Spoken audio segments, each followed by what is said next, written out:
Good morning, everyone. Today we will discuss about the most important editorials on the Bharat rate of growth, in which we will discuss about data, AI models, challenges, government initiatives related to AI. Let's start. सबसे पहले जो तो Bharat the rate of growth जो article है, आज जो newspaper में आया था रिफॉर्म्स 3.0 मतलब toward the Bharat rate of growth. इसमें जो भारत के जो ग्रोथ रेट है, ठीक है, इसके बारे में बताया गया और इसमें बहुत विस्तार में एआई से रिलेट करके बताया गया कि हमारा जो ग्रोथ है वो कैसे और इम्प्रूव हो सकती है। जो एडिटोरियल में बैकग्राउंड है डेटा को लेकर वो क्या है, जो बिफोर 1991 से पहले, ठीक है, 1991 से पहले जो गवर्नमेंट जीडीपी ग्रोथ था वो कितना था, अराउंड 3%, जिसको हम लोग क्या कहते हैं, हिंदू रेट ऑफ ग्रोथ। और जो इस समय उस समय जो 1991 के पहले जितने भी इकोनॉमी एक्टिविटी होते थे वो हाईली रेगुलेटेड थे। उस पर बहुत ही स्ट्रिक्टली रेगुलेट किए जाते थे और लाइसेंस के बिना कोई भी काम नहीं किया जा सकता। और जिस कारण जो प्रोडक्टिविटी है, इंडस्ट्रियल प्रोडक्टिविटी बहुत ही लो होती थी। और लो होने के कारण क्या होगा, तो इकोनॉमिक ग्रोथ नहीं होती है, ठीक है।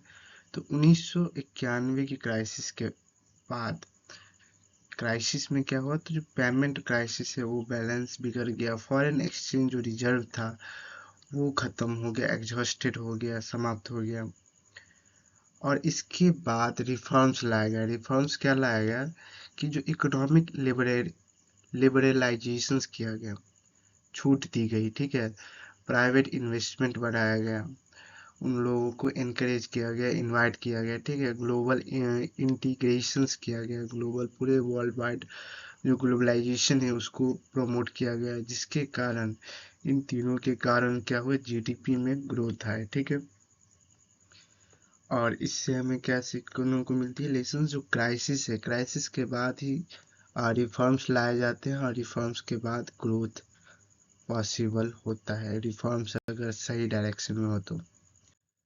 अब बात करते हैं व्हाट आर एआई टोकन्स। जो इस एडिटोरियल में जो एआई टोकन्स के बारे में बताया गया है, आखिरकार ये है क्या। जो एआई टोकन्स है वह unit of text processed by an AI models. जो एआई मॉडल्स जो है, ठीक है, वो क्या करते हैं, टेक्स्ट को प्रोसेस्ड करते हैं, उसके बाद आउटपुट निकालते हैं। जैसे कि मान लो what is artificial intelligence input दिए हैं, ठीक है, तो आउटपुट क्या निकालेगा, उसका जो इंग्रेडिएंट प्रोसेस करने के बाद वो क्या एग्जैक्ट आंसर निकालता है, आउटपुट निकालता है, ठीक है।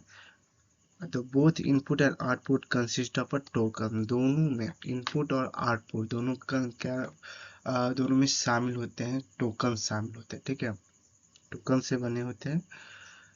जो इसमें बात इस एडिटोरियल में बताया गया है कि अगर ज़्यादा टोकन्स होंगे तो एआई का यूजेज भी ज़्यादा होगा, और एआई का यूजेज ज़्यादा होगा तो जो इनोवेशंस हैं, ज़्यादा से ज़्यादा इनोवेशंस होंगे, और इनोवेशंस होंगे तो बेटर रिसर्च होगा तो बेटर एजुकेशन मिलेगी, अच्छे से इवॉल्व कर पाएगी हमारी नॉलेज, ठीक है।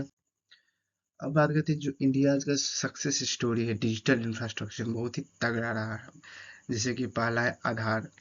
जो आधार है world's largest biometric identity system, जो हमारे इंडिया में है। लगभग 1.38 बिलियन पीपल्स इसमें इनरोल्ड हुए हैं आधार में। उसके बाद है यूपीआई। यूपीआई जिसमें 250 बिलियन जो एनुअल ट्रांजैक्शन का रिकॉर्ड है, ठीक है, हमारे इंडिया में। और ट्रांजैक्शन वैल्यू कितना है, तो 3.4 ट्रिलियन डॉलर का ट्रांजैक्शन वैल्यू है। लगभग 50% जो वर्ल्ड का रियल टाइम पेमेंट है उसका 50% हमारा यूपीआई से होता है। उसके बाद जो अगला जो रिवॉल्यूशन था डिजिटल इंफ्रास्ट्रक्चर, वो है जियो रिवॉल्यूशन। मतलब जो जियो कंपनी लॉन्च की थी अपना offers affordable internet affordable price पे डेटा प्राइस रिड्यूस कर दिया गया था ड्रामेस्टिकली, बहुत ही अधिक, बहुत ही कम हो गया था, मतलब फ्री कर दिया गया था। डिजिटल इंक्लूजन्स, जो डिजिटल इंक्लूजन है, सभी के हाथों में हाथों हाथ मोबाइल हो गए थे, ठीक है। इसको डिजिटल इंक्लूजन्स बोलते, डिजिटली हो गए थे इंडिया के लोग। इस एडिटोरियल में ये बताया गया है कि जो India can repeat the success in AI, जिस तरह हमारा डिजिटल इंफ्रास्ट्रक्चर में आधार, यूपीआई एंड जियो रिवॉल्यूशंस की तरह जो सक्सेस हुआ इंडिया में, उसी तरह एआई भी सक्सेस हो सकता है, ठीक है। उसके बाद बात करते हैं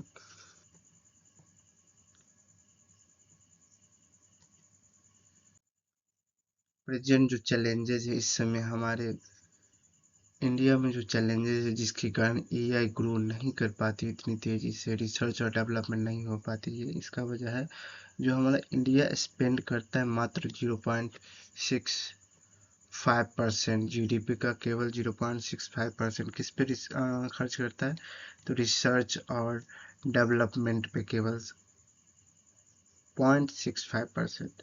वहीं अगर कंपेयर दूसरे देश से, जैसे कि चाइना हो गया, यूएसए हो गया, साउथ कोरिया, इजराइल, इन सभी से बहुत ही कम है। और इजराइल तो 5.4% सबसे ज़्यादा रिसर्च और डेवलपमेंट पे क्या करती है, अपना स्पेंड करती है। जिसके कारण हमारा जो इंडिया है बहुत ही कम रिसर्च और डेवलपमेंट में खर्च करते हैं, जिसके कारण हम लोग इनोवेशंस बहुत कम कर पाते हैं, इनोवेशंस हमारे इंडिया में बहुत कम हो पाती है। जो डिपेंडेंसी है टेक्नोलॉजी के लिए, वो फॉरेन पर डिपेंड करना पड़ता है, और एआई डेवलपमेंट बहुत स्लो है, ठीक है।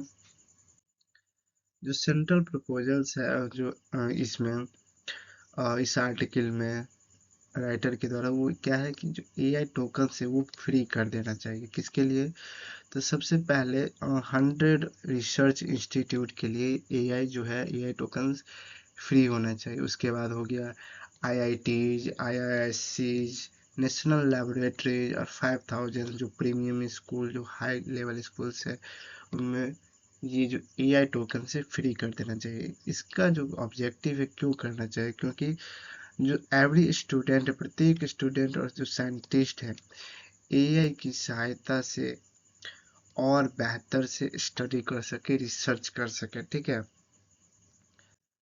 अब बात करें, कंपेरिजन करेंगे सब्सिडीज में, जैसे कि हमारा इंडिया है बहुत सारे सब्सिडीज देते हैं, जैसे कि फूड सब्सिडीज हो गया।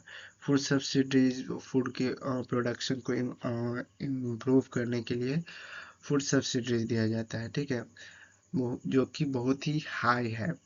फर्टिलाइजर सब्सिडी जो कि फूड सब्सिडी में ही इंक्लूड होते हैं।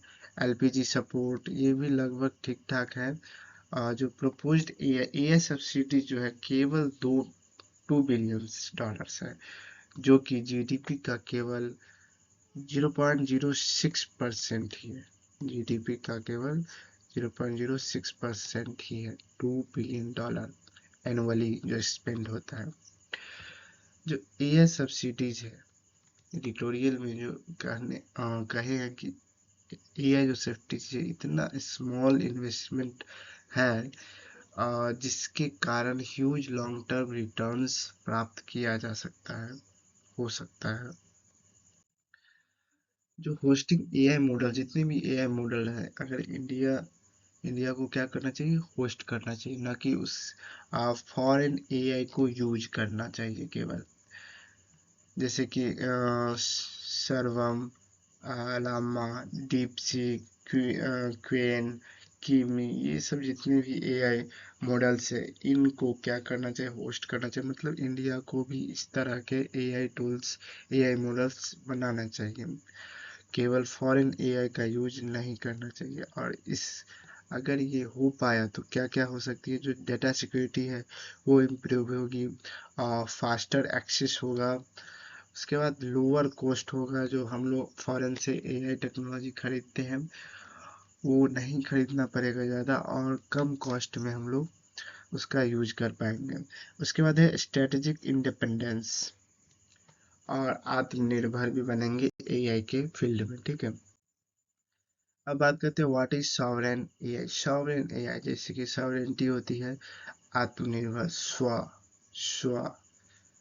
तो जो मीनिंग है इसका, ability to build, host, train, operate its own AI system. India का ये एबिलिटी होना चाहिए कि जो वो एआई मॉडल्स बिल्ड कर सके, होस्ट कर सके, एआई को ट्रेन कर सके, ऑपरेट कर सके अपने एआई सिस्टम को।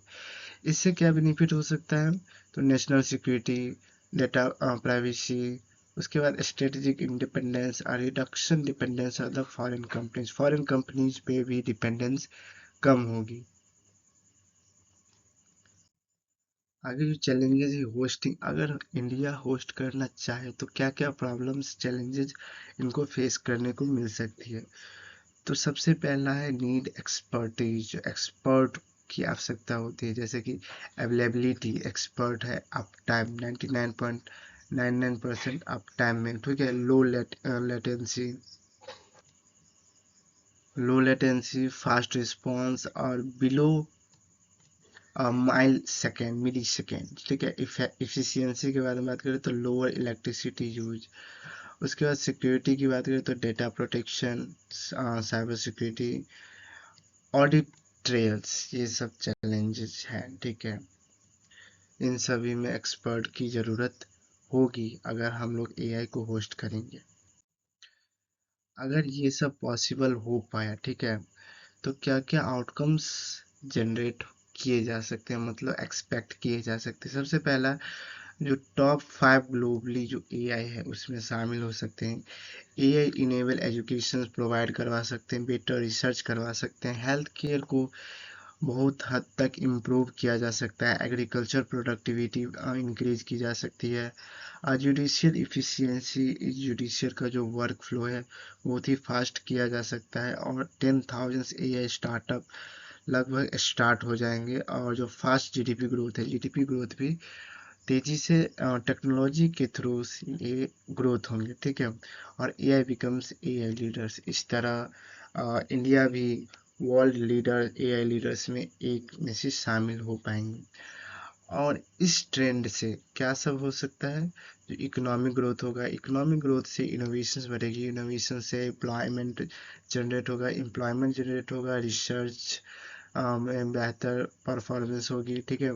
डिजिटल इंक्लूजन जो कि है जियो के आने के बाद वो और अधिक हो जाएगी एआई के चलते। और एजुकेशन हो गया, एजुकेशन में बेटर होगा, गवर्नेंस बेहतर होगी, और लैंग्वेज टेक्नोलॉजी है जो हमारे देश में जगह जगह पर जो लैंग्वेज जो प्रॉब्लम आती है बोलने और समझने की, वो रिजॉल्व हो जाएगी, और जो ग्लोबल कंपिटिटिवनेस है वो थोड़ा सा बेहतर होगा, ठीक है।